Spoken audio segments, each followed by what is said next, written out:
ውድና ውድ ቤተሰቦቼ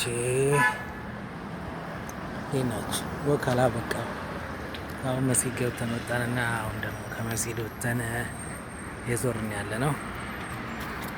ፎርስቶ ልግዛ አልግዛ እያልኩ ነው እና አሁን እዚህ ጋር ወክንትኖች ምናምን አሉ የሚሸጡ የዋና ምናምን የሚሸጦች አሉ። የኛ አካባቢ መዝናኛ አካባቢ ነው። ማታ የምር መንፈሳችሁ ራሱ ደስ ነው የሚላችሁ። በቃ መንፈሳችሁ ይደሰታል። ጥሩ ነገር ባያችሁ ቁጥር መንፈሳችሁ ይደሰታል። በቃ ልነግራችሁ አልችልም ማለት ነው። እንደዚህ ነው ልነግራችሁ አልችልም። ደስ ነው በጣም መልክ ውበት አለው። መልክ ስላለው ቦታ በጣም ነው የሚያምረው። በጣም ያምራል። እንደዚህ ነው አላችሁ። ዋው ነው በቃ ቦታው የሌላ አንደኛ ነው።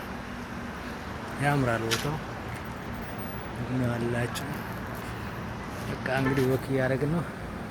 ወካችን አብረን እንበላለን ማለት ነው። ወካችን አብረን እንበላለን።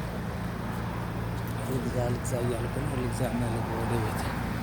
ምን አባቱ ደግሞ ምን ይመጣል? ምን የሚመጣ ነገር የለም። እወዳቸዋለሁ፣ አብራቸዋለሁ። እሺ